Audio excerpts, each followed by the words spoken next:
Pernyataan Wali Kota Medan Bobi Nasution soal tindakan tegas bagi begal, bahkan meski harus ditembak mati, mendapat dukungan dari aparat TNI Kodam 1 Bukit Barisan. Detasmen Intel Kodam 1 Bukit Barisan turut serta dalam upaya pemberantasan begal dan geng motor di Kota Medan, Sumatera Utara.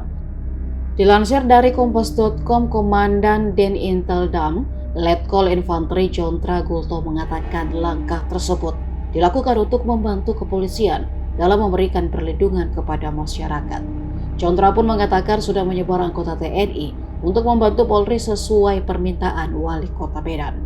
Contra pun memastikan dia telah menginstruksikan kepada anggotanya agar memberi tindakan tegas dan terukur kepada pelaku begal dan geng motor.